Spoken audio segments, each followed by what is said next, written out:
Cambridge 17, Listening Test 1. You will hear a number of different recordings. All the recordings will be played once only. The test is in 4 parts. You will have 10 minutes at the end of the test to transfer your answers to the answer sheet. Now turn to part 1. First, you have some time to look at questions 1 to 5.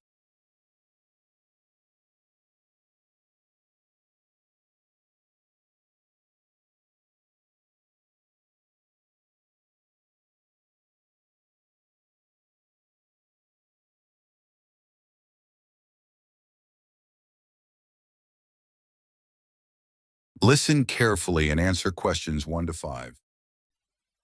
Hello? Oh, hello. My name's Jan. Are you the right person to talk to about the Buckworth Conservation Group? Yes, I'm Peter. I'm the secretary. Good. I've just moved to this area and I'm interested in getting involved. I was in a similar group where I used to live. Could you tell me something about your activities, please? Of course. Well, we have a mixture of regular activities and special events. One of the regular ones is trying to keep the beach free of litter. A few of us spend a couple of hours a month on it, and it's awful how much there is to clear. I wish people would be more responsible and take it home with them. I totally agree. I'd be happy to help with that. Is it okay to take dogs? I'm afraid not, as they're banned from the beach itself. You can take them along the cliffs, though, and children are welcome. Right. We also manage a nature reserve, and there's a lot to do there all year round. For example, because it's a popular place to visit, we spend a lot of time looking after the paths and making sure they're in good condition for walking. I could certainly help with that. Good. And we have a program of creating new habitats there. We've just finished making and installing nesting boxes for birds to use, and next we're going to work on encouraging insects. They're important for the biodiversity of the reserve. They certainly are. Oh, and we're also running a project to identify the different species of butterflies that visit the reserve. You might be interested in taking part in that. Sure. I was involved in something similar where I used to live, counting all the species of moths. I'd enjoy that. Another job we're doing at the reserve is replacing the wall on the southern side, between the parking area and our woodshed. It was badly damaged in a storm last month. Okay. Before you hear the rest of the conversation, you have some time to look at questions 6 to 10.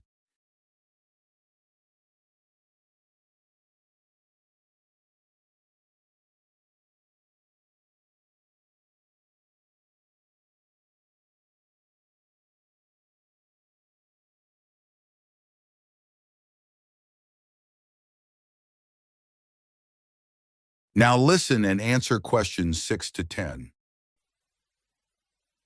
Then, as I said, we have a program of events as well, both at the weekend and during the week. Right. I presume you have guided walks. I'd like to get to know the local countryside as I'm new to the area. Yes, we do. The next walk is to Ruston Island a week on Saturday. We'll be meeting in the car park at Dunsmore Beach at low tide. That's when the sands are dry enough for us to walk to the island without getting wet. Sounds good. The island's a great place to explore. It's quite small, and it's got a range of habitats. It's also an ideal location for seeing seals just off the coast or even on the beach. Okay. And is there anything we should bring? Like a picnic, for instance? Yes, do bring one, as it's a full-day walk. And of course, it'll be wet walking across and back, so make sure your boots are waterproof. I must buy a new pair. There's a hole in one of my current ones. Well, I'd definitely like to come on the walk. Great. Then later this month, we're having a one-day woodwork session in Hopton Wood. I've never tried that before. Is it okay for beginners to take part? Definitely. There'll be a couple of experts leading the session, and we keep the number of participants down, so you'll get as much help as you need. Excellent. I'd love to be able to make chairs. That's probably too ambitious for one day. You'll be starting with wooden spoons, and of course learning how to use the tools. and anything you make is yours to take home with you. That sounds like fun. When is it? It's on the 17th from 10 a.m. until 3. There's a charge of £35, including lunch, or £40 if you want to camp in the wood. I should think I'll come home the same day. Well, I'd certainly like to join the group. That is the end of part 1. You now have half a minute to check your answers.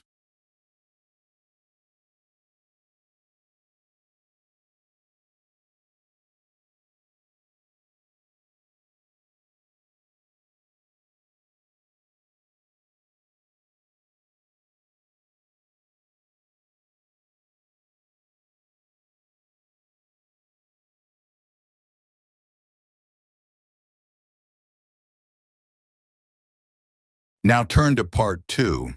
First, you have some time to look at questions 11 to 14.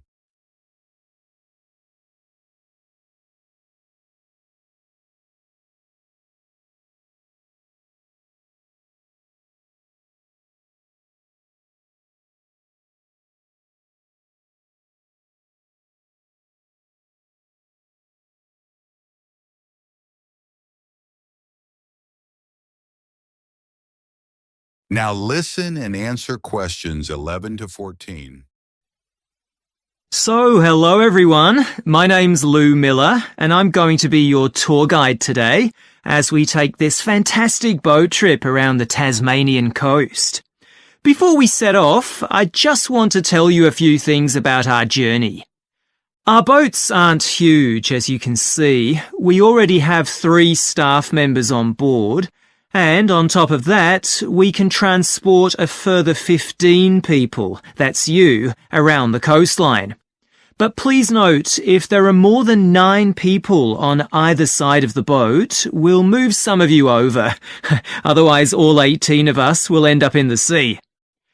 We've recently upgraded all our boats. They used to be jet black, but our new ones now have these comfortable dark red seats and a light green exterior in order to stand out from others and help promote our company. This gives our boats a rather unique appearance, don't you think? We offer you a free lunchbox during the trip, and we have 3 types. Lunchbox 1 contains ham and tomato sandwiches. Lunchbox 2 contains a cheddar cheese roll.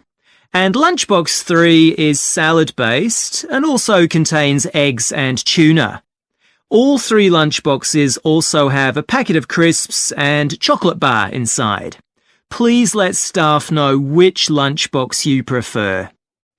I'm sure I don't have to ask you not to throw anything into the sea.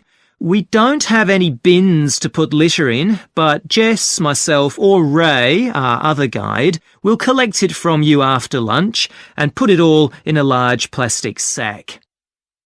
Before you hear the rest of the conversation, you have some time to look at questions 15 to 20.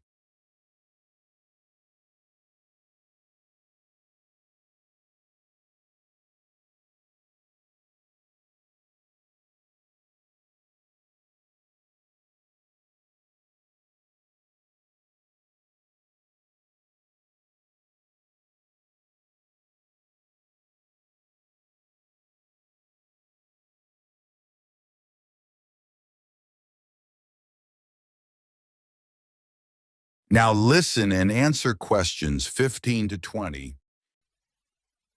The engine on the boat makes quite a lot of noise, so before we head off, let me tell you a few things about what you're going to see. This area is famous for its ancient lighthouse, which you'll see from the boat as we turn past the first little island. It was built in 1838 to protect sailors, as a number of shipwrecks had led to significant loss of life. The construction itself was complicated, as some of the original drawings kept by the local council show.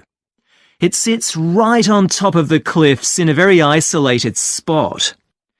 In the 19th century, there were many jobs there, such as polishing the brass lamps, chopping firewood, and cleaning windows that kept lighthouse keepers busy. These workers were mainly prison convicts until the middle of that century, when ordinary families willing to live in such circumstances took over. Some of you have asked me what creatures we can expect to see. I know everyone loves the penguins, but they're very shy and unfortunately tend to hide from passing boats. But you might see birds in the distance, such as sea eagles, flying around the cliff edges where they nest. When we get to the rocky area inhabited by fur seals, we'll stop and watch them swimming around the coast. They're inquisitive creatures, so don't be surprised if one pops up right in front of you. Their predators, orca whales, hunt along the coastline too, but spotting one of these is rare. Dolphins, on the other hand, can sometimes approach on their own or in groups as they ride the waves beside us. Lastly, I want to mention the caves. Tasmania is famous for its caves, and the ones we'll pass by are so amazing that people are lost for words when they see them. They can only be approached by sea, but if you feel that you want to see more than we're able to show you, then you can take a kayak into the area on another day, and one of our staff will give you more information on that. What we'll do is to go through a narrow channel, past some incredible rock formations, and from there we'll be able to see the openings to the caves, and at that point we'll talk to you about what lies beyond. That is the end of part 2.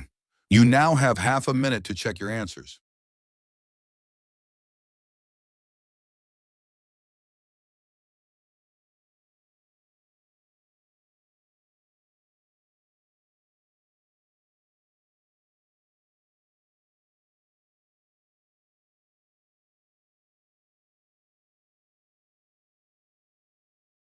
Now turn to part 3.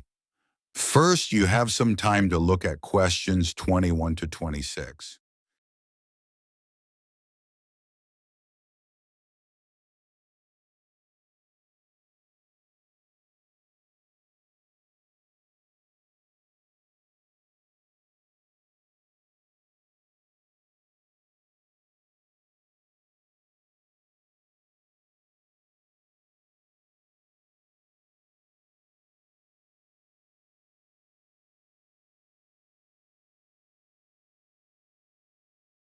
Now listen and answer questions 21 to 26.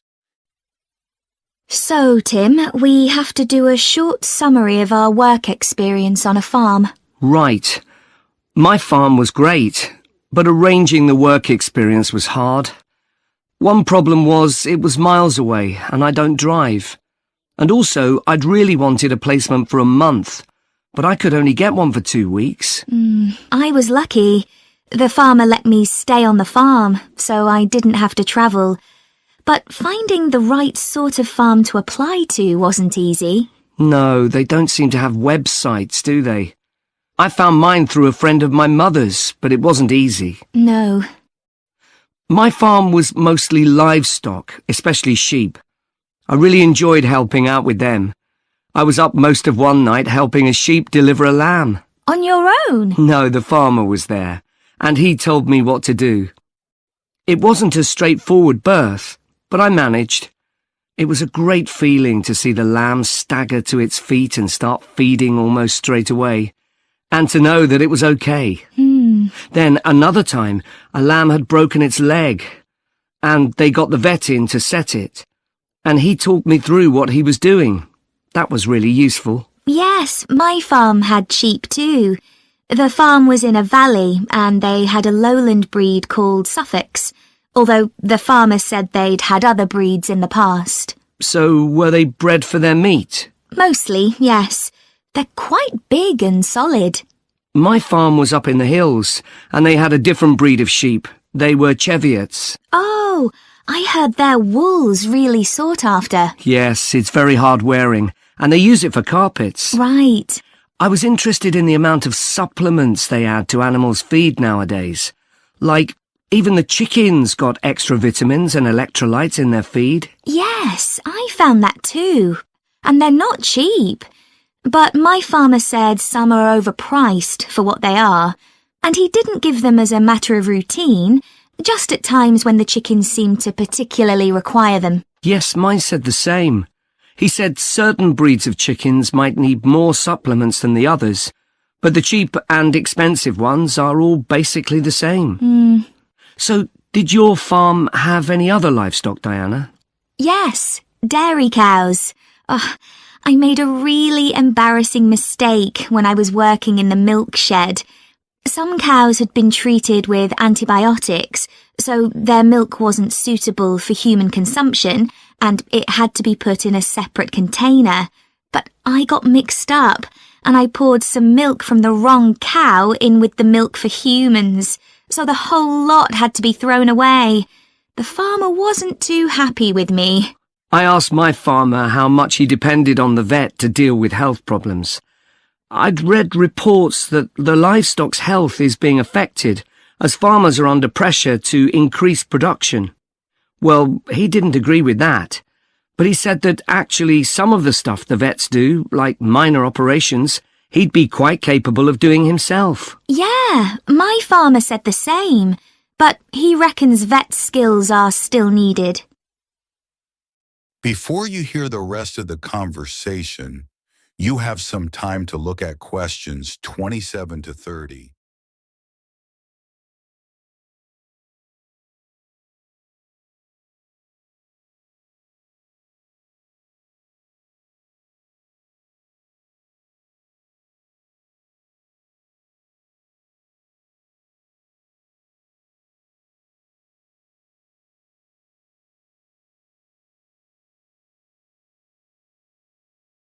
Now listen and answer questions 27 to 30.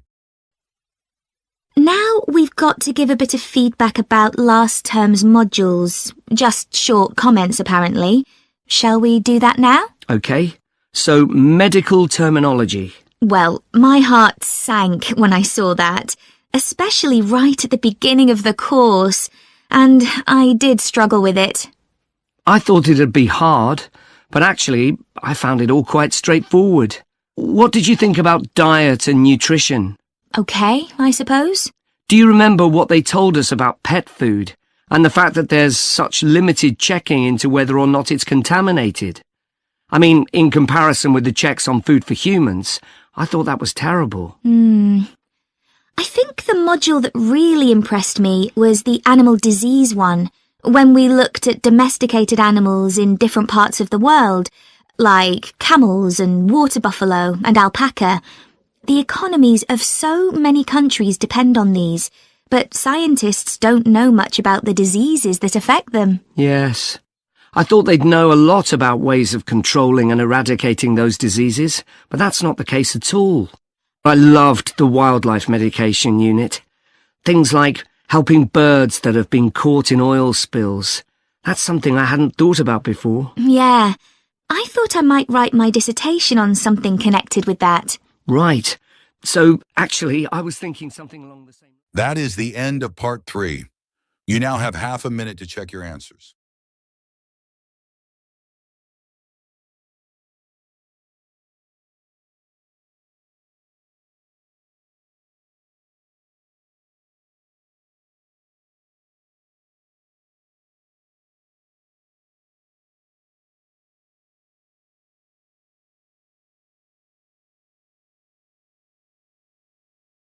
Now turn to part 4. First, you have some time to look at questions 31 to 40.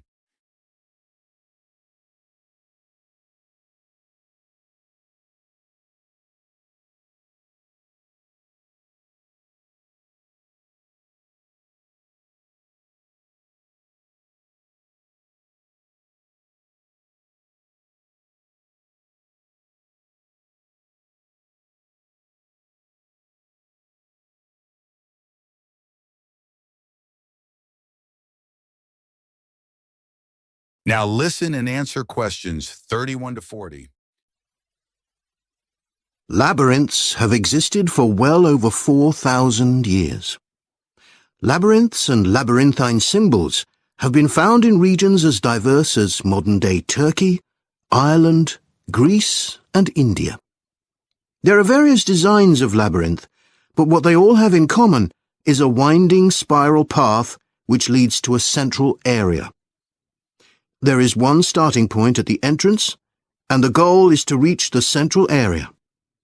Finding your way through a labyrinth involves many twists and turns, but it's not possible to get lost, as there is only one single path. In modern times, the word labyrinth has taken on a different meaning and is often used as a synonym for a maze. A maze is quite different, as it is a kind of puzzle with an intricate network of paths. Mazes became fashionable in the 15th and 16th centuries in Europe and can still be found in the gardens of great houses and palaces. The paths are usually surrounded by thick, high hedges so that it's not possible to see over them. Entering a maze usually involves getting lost a few times before using logic to work out the pattern and find your way to the center, and then out again. There are lots of dead ends and paths which lead you back to where you started. The word maze is believed to come from a Scandinavian word for a state of confusion. This is where the word amazing comes from. Labyrinths, on the other hand, have a very different function. Although people now often refer to things they find complicated as labyrinths, this is not how they were seen in the past. The winding spiral of the labyrinth has been used for centuries as a metaphor for life's journey. It served as a spiritual reminder that there is purpose and meaning to our lives, and helped to give people a sense of direction. Labyrinths are thought to encourage a feeling of calm, and have been used as a meditation and prayer tool in many cultures over many centuries.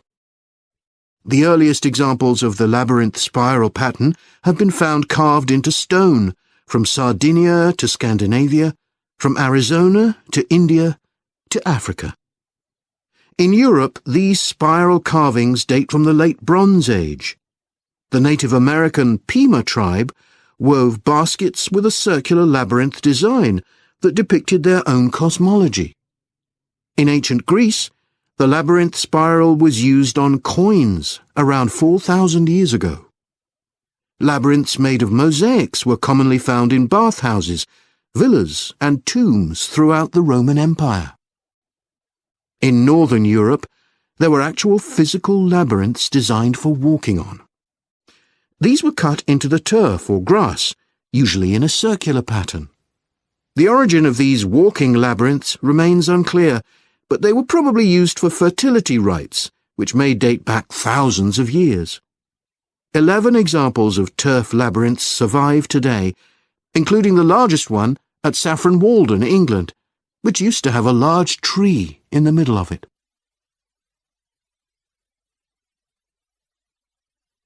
More recently, labyrinths have experienced something of a revival. Some believe that walking a labyrinth promotes healing and mindfulness, and there are those who believe in its emotional and physical benefits, which include slower breathing and a restored sense of balance and perspective. This idea has become so popular that labyrinths have been laid into the floors of spas, wellness centres, and even prisons in recent years. A pamphlet at Colorado Children's Hospital informs patients that walking a labyrinth can often calm people in the midst of a crisis. And apparently, it's not only patients who benefit. Many visitors find walking a labyrinth less stressful than sitting in a corridor or waiting room. Some doctors even walk the labyrinth during their breaks. In some hospitals, patients who can't walk can have a paper finger labyrinth brought to their bed. The science behind the theory is a little sketchy, but there are dozens of small-scale studies which support claims about the benefits of labyrinths. For example, one study found that walking a labyrinth provided short-term calming, relaxation and relief from anxiety for Alzheimer's patients. So what is it about labyrinths that makes their appeal so universal? That is the end of part 4. You now have 10 minutes to transfer your answers to the answer sheet.